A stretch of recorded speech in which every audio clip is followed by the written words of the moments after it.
Faly miarabantsika rehetra tonga eto amin'ny fandarana ny Nosy Maitso magazine, fandarana momba ny tontolo iainana sy ny fandrosoana eto Madagasikara ary dia anasana antsika rehetra anaraka izany.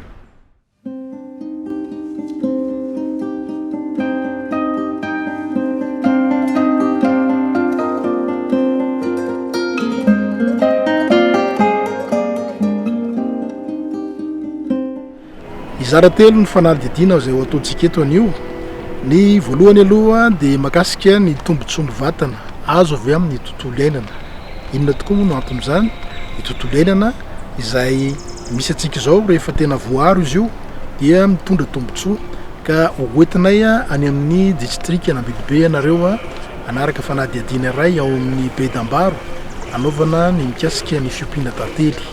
Hitiny amin'ireny toerana be ala ireny zany no tena mahatsara ny fiompiana tantely ka dia fanadihadiana irahantsika amin'ny hiaja raha zavampiasa momba izay. Ny fanadihadiana faharoa kosa dia mahakasika ny atao hoe écosystème. Maro amintsika ihany no tsy mahafantatra an'izany atao hoe écosystème zany kanefa dia mahakasika indrindra ny fiainantsika amin'ny ankapobeny zany iainantsika ilay izy fa tsy fantatritsika ka ny documentaire anankiray izay nataona manam-pahaizana avy any ivelan'ny tany no hoarahantsika mba hampitombo ny ambaindaina fahalalantsika mikasika ny écosystème na ny roim-piainana. Ny fanadihadiana fahatelo dia mahakasika indrindra ny fiantraikan'ity coronavirus ity eo amin'ny tontolo iainana. Izay indrindra no antony tondrananareo eto amin'ny avenue de l'Indépendance izay araky ny hitantsika zao fa dia tsy misy olona mihitsy zao manodidina zao ary eo amin'ny tantaram-pirenena dia tsy nisy ny tahaka izao raha tsy tao anatin'ny fihibohana nateraka ny fisian'ity coronavirus ity. Hoarahantsika ny fanadihadiana mikasika an'izay.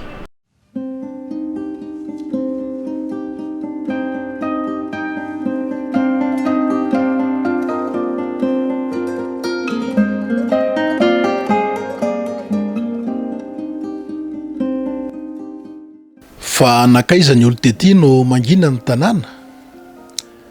Zary lasa haolo ty arabe zatra ny resabe sy ny kotaban'ny tompo tanàna ity. Fa nisy inona e?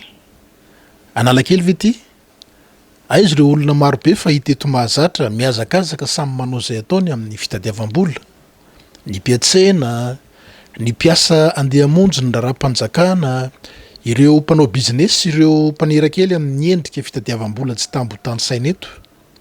Ao ireo mpanao telefona, ny devise na ireo mpanao varomaizina ny ambadimbadika rehetra any, izay rehetra mitovitovy amin'izay. Tsy tazana tety koa ireo mpanan-karena mpizitzita miserana, mpiditra tranombarotra izaha entana hovidiana na izaha hotely lehibe isakafoanana. Ny mpizaha tany vahiny izay mpankafy ny endriky ny tanàna, aiza izy ireo, ny mpanao taxi, ny taxi be sy ny Golf, mpiantsoantso mpandeha, aiza ireo polisy ny fifamoivoizana mpitsoka sifle makareny tsofina fahita eto mahazatra, ireo fiarakodia maro karazana ary mpivarotra amoron-dalana mpameno sisin-dalana. Eny fa na ny mpangataka aza ny ireo olona tsy hita teto kanefa amin'ny ora sy minitra toy izao izy ireo dia teto foana amin'ny atoandro benanary toy izao e. Nakaiza izy ireo? Izao ve natao hoe tanàna maty na ville morte hoy ny vazaha? Mety ho karazan'izany tokoa izy ity fa ny fanontaniana mipetraka dia hoe misy inona eto Madagasikara ary misy inona eran'izao tontolo izao? Coronavirus, Covid-19, ao indray ilay tsy vanin'ireo. Coronavirus, izy mampisitrobelona ny olona ny atokantrano amin'ny andro mazava io. Feno coronavirus ny rivotra iainana. Averina ihany fa feno coronavirus hoa ny rivotra iainana. Ka ny fivezivezeny ny olona iray mandeha mifindrafindra toerana dia loza mananontany ny fiainany ny olona iny eo amin'ny fahasalamany. Ny mpahay siansa sy ny manam-pahaizana momba ny tontolo iainana dia samy milaza fa ny fihibohana any an-trano no fomba voalohany hita fa mahomby eo amin'ny fiarovan-tena amin'ny coronavirus. Mampiena ny fiparitahan'ny coronavirus izany. Ny firenena maro dia nanao toy izany daholo saingy vidin-dafo eo amin'ny lafiny ara-toe-karena sy sosialy ary ara-koltoraly izy io. Ka izay no mahatonga ny faritra Analamanga sy ny faritra hafa toa azy lasa ville morte tahaka izao ihany koa isaky ny faran'ny herinandro. natao roa andro isan-kerinandro ihany ny fiboana satria izay mety ho zakan'ny olona raha eto Madagasikara.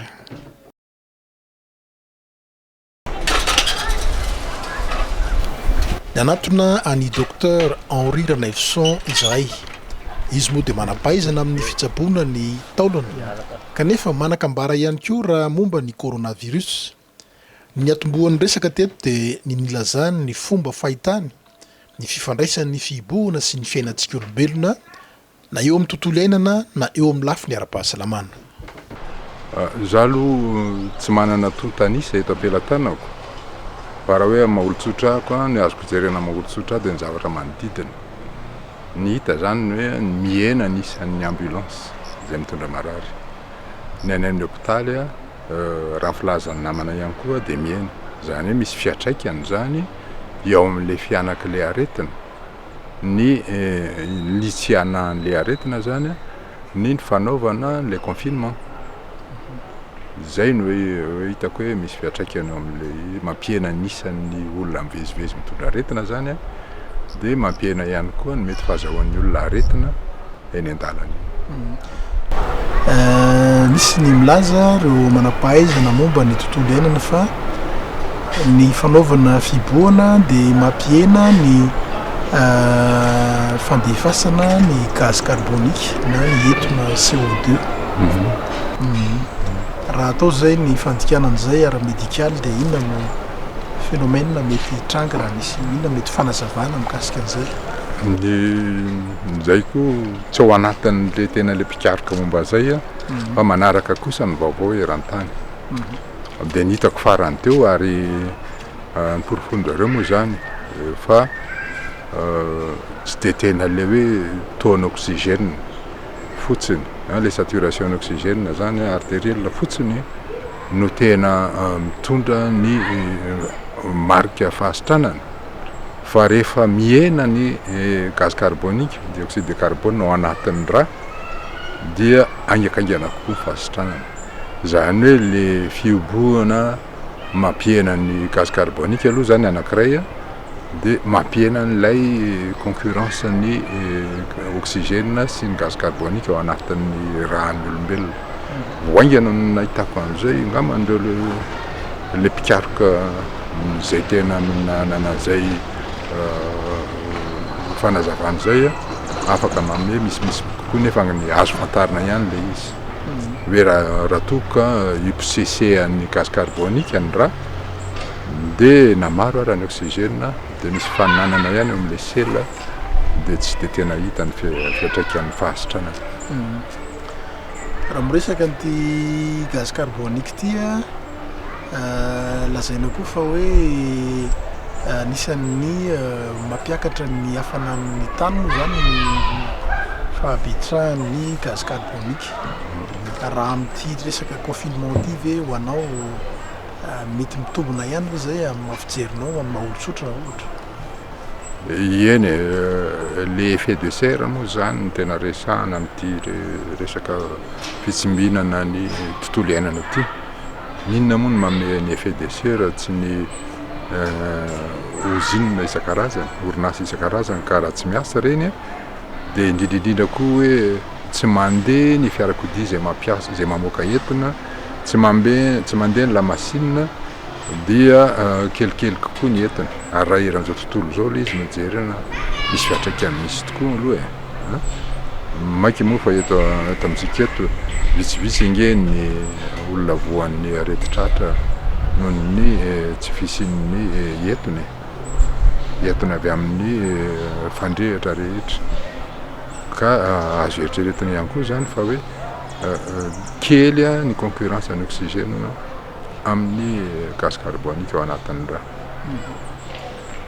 Le fiboana moa zany mafimafy ny fiatraikany eo amin'ny lafiny ara-toe-karena fa eo amin'ny lafiny ara-tontolo iainana koa nefa zany izy raha izay resahanao zay dia misy tombony ihany. Raha fahitanao an'izao toerana misy antsika izao coronavirus moa mbola tsy voatosika everina ve fa misy fomba fiaina vaovao ihany tokony ho apetraka amin'izao fiainantsika izao zany mba amin'ny lafiny tontolo iainana sy ny lafiny ara-pahasalamana koa. Ny fomba fiainana vaovao kosa aloha dia fomba fisainana vaovao mihitsy. Raha resaka tontolo iainana dia fitsimbinana zany, raha nitsimbina ny tontolo iainana dia fitsimbinana ny voalohany ny zavaboary. Ina moa zavaboary voalohany tsy ny olombelona. Ka raha ohatra ka hoe mahatonga ny olombelona tsy ho faty zay zavaboary le izy dia misy tombontsoa be ary tokony atao. Satria raha averika ny raha hitsimbina ny tontolo iainana ianao dia tsy maintsy mitsindry ny ainan'ny olombelona zay voalohany amin'ny zavaboary, fototry ny fisina sy fototry ny asa rehetra atao eto amin'izao tontolo izao amin'ny fiainana, amin'ny tontolo iainana zany. Ka mahatsara ny fiainan'ny olona tsirairay avy ilay izy. Somary mitodika kely eto amin'ity quartier misy anao ty zany, ianao moa zany firy taona no efa mipetraka teto dia inona no azonao lazaina momba n'ity quartier ty? Za aloha zany teto ny fahazazako, fa no efa nianatra dia niala teto efa 15 taona lasa hoe ngamba, dia voaingana indray vao miverina teto satria nahazatra aty ary nahafinaritra dia misy azoko mipetrahana eo. Fa ny fahitako an'ilay aloha dia ny fahanginana aloha voalohany. Ho an'ny olombelona aloha zany ny fahanginana. Dia manarakarak'izay ny vorokely efa misy miverimberina.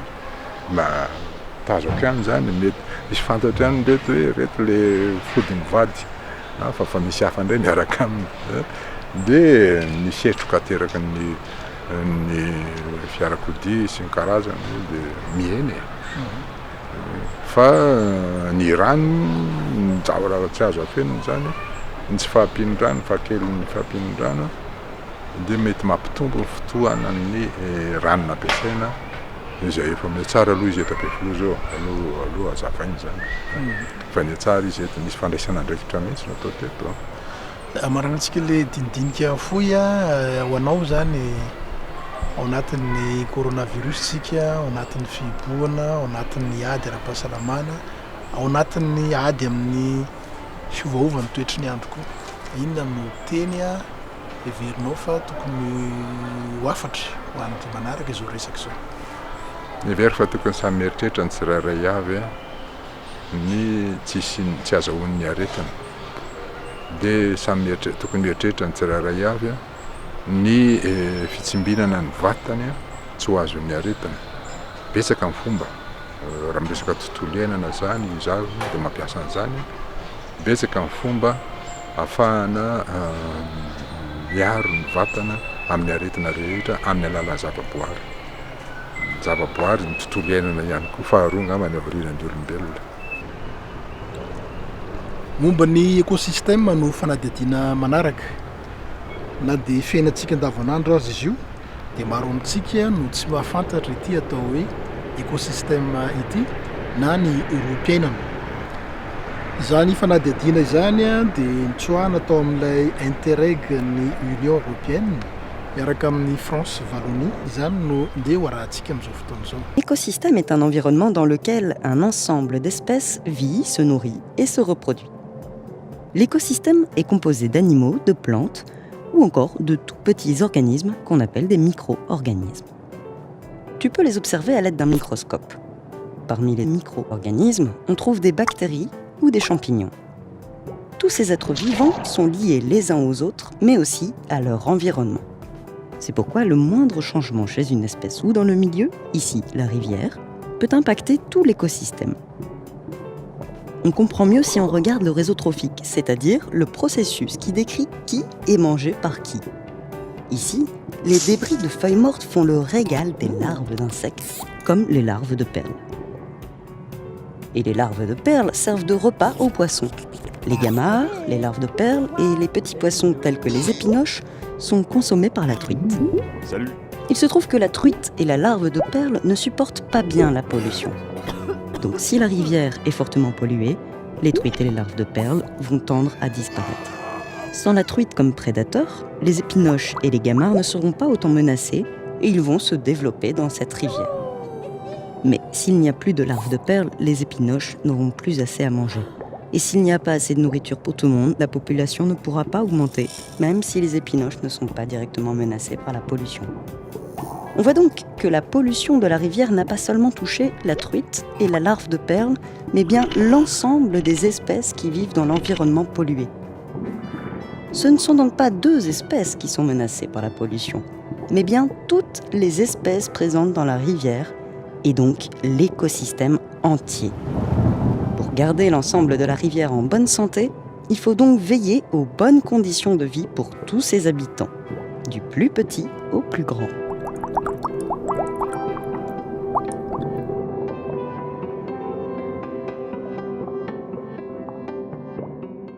Mahakasika ny fiompiana tantely tany amin'ny district Nambibe any anatin'ilay atao hoe Bedambaro. Bedambaro io a dia efidrano anankiray ngezabe miala avy any amin'ny district Anambanja mipaka hatrany Antsiranana any. Rakotra itony atao hoe alaonko itony a, ary tsy lavitra azy ihany koa dia rakotra ala. Izany rehetra izany dia milaza fa voaharo ny tontolo iainana satria anisan'ilay faritra mando ny toeran'iny ka manao ny fiompiana tantely reo mponina ao amin'ny toeran'io. Eto zany dia tiana milaza fa rehefa voaharo ny tontolo iainana dia mitondra tombontsoa lehibe ho an'ny mponina ao anatin'izany satria mbola rakotra ala izany toeran'izany. Fa na dia adina rahantsika amin'ny hiaja razafimpiasa ao anatin'izany Bedambaro izany. Fa na dia adina.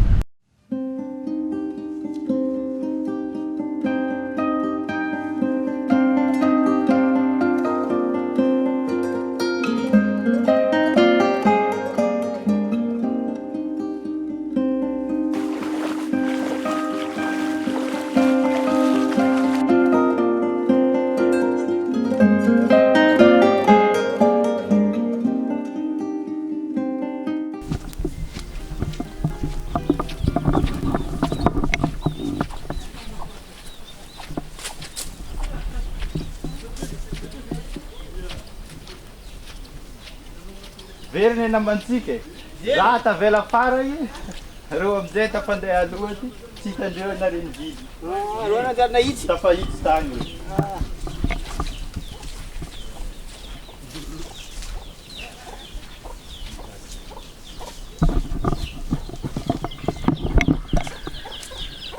tsara esa allora tsara jiaby a Tsara tsika jiaby amrena.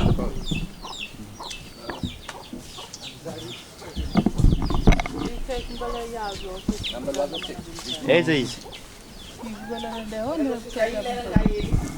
lasagna moa Sare, kabaro. efa nisy tsaiky lasagna agny Zao moa anaran-tanàna tsika. Ah, Anaran-tanàna ty. Bekona. bekuna, ouais. Bekona. Ino ana tonga ny bekona bekona. Bekuna. reto zany anisan'le communauté nahazo tosika avy tamin'ny VVF amin'ny resaka ny apiculture dia io moa zany nisy maromaro zany le toerana namezan'ny VVF amin'ny fagnatsarana velon-tegna an'le tolon'ifotry VVOI dia anisany zany le nisy apiculture dia nisy ny fitarimiagna ondrikondriky ny fitarimiagna akoho mamborogno dia resaka ny antely zay dia agnisan'ny tokantrano nahazo togna zany dia Betineny fa izy moa zany tsy eo izy lasa sambava efa nandeha nandafo le produit edy nandafo le vokatra rabe satria le prix agny tsaratsara raha oharigna amin'ny amintsika eto ato madaminazy dia misy zanany zay koa zany dia fa Betineny moa ny tegna nahazo formation fa le zanany zany dia nianatra avy amin'ny papany dia fa mafy tsara le antely dia magnodidina antsika reto zany feno risy reto feno risy reto dia Firy zao ny risinareo ato? Ireo zegny ireo tsaiky aby tegna mahay ireo io amizay nisy nazony varoan-draha igny ireo io izy nomoaly amizay mbala nizaza ireo io ndray nadosony taminany edy ro ery era izy aby zegny vao mahay lagny tavela nisy aminany Ndraiky. Io ndraiky izy. izy Bato izy? ia fa afaka mizaza ndraiky atsika maloha mandra-pahaviany fa izy ny tegna mety afaka magnazava le tekniky be aminazy fa atsika afaka mijery le risy atsika raha ohatra hoe angala sary ya ty zany risety ty satria matetika antely zany raha ohatra atao ambany zany le risy tsy dia hitan'le antely tamin'ny toerana agnabogambo izy fa ty zany tsy tegna le risque sisa hoe mamandrika zany dia rehefa misy antely izy dia ampidigna ambany dia ampiditra agnatin'le risque tegna maventy. Izy zao isaky ny impiry mamokatra isan-taona izy? Amin'ny ankapobeny zany raha ohatra ny amin'ny toerana be ala karaha ty zany dia mahavita production zany par 3 mois dia 9 isan-taona. Fa raha ohatra zany amin'ny toerana tsy dia misy aty ala mety mahavita 2 fois na 3 fois par mois zany le par an zafady par an. Ty zany le mpandova. Mpandova io. Agnaranaka Zilio Betinene.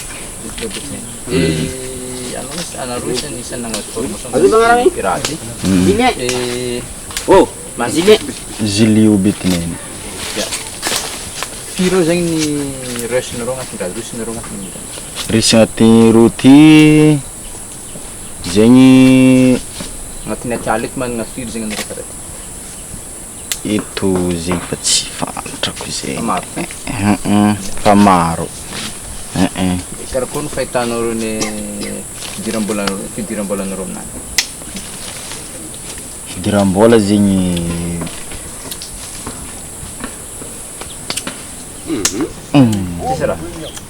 misy raha ndraiky. Ohatriny zay mivangan'olo azy, ohatriny andakosanareo? Ito mivanga iro ito 75 litre. Amin'ny leran'ny saison matafaboaka firy litre eo nareo? Saison iro jiaby koa complet miboaka 30 litre isaka magnohy. Anao koa fa manana ho anao manokana? Aizany anao? Naka tsimotsimo agny. Agny tapenatragno agny naka mipetraka misy firiny anao? Naka agny valo. Valo? Mahazo firy litre zay isaky isam-bolana? Izy io boka agnatin'ny rontely karaha ny edy tsy miaraka. Tsy miaraka? Misy izy io agnatin'ny araiky karaha ty. Karaha ty zao mahazo firy? Karaha ty boka 4.5 litre. 4.5 litre? Firy volana mahazo, firy fanjava mahazo an'izay? Agnatin'ny isaka fanjava roy. Fanjava roy 4.5 litre? Ohatriny litre amin'io? 75. 250 zany le na Tsy fantako lafa ny anazy dia ny anazy fito arivo. tena tony fety za tena fety kely foana ampitondraiko aminareo an-tanà any io dia mba apetrakareo amin'ny bureau ao. Tandre fotsiny sao dia hoaniny an-dalana dia mahazo any izay mihinana an'io eny an-dalana. Siramamy dia ay mirakina.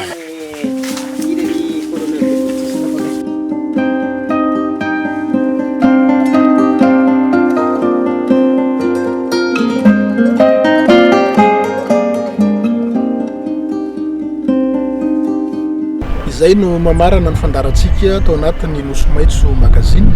Nitolanainao indrindra nandeha nanavatava teto anivon'ity tampon-tanàna Antananarivo ity tao anatin'ny confinement mba anehoana ihany koa fa izao fandarana mahakasika ny tontolo iainan'izao dia tsy misaraka amin'ny zava-misy izay iainana andavanandro satria izany fisiana fiboahana izany dia tsy nisy teo amin'ny tantaran'ity Madagasikara ity, tsy nisy teo amin'ny tantarantsika fa dia ilaina ihany ny firaketana ny toe-javatra tahaka izao na phénomène spécial moa zany lazana azy. Izay ihany koa mamarina ny fandarana dia mametraka voloma mahafinaritra tompoko lasy tompoko vavy amin'ny tapabolana tahaka izao indray. Veloma tompoko.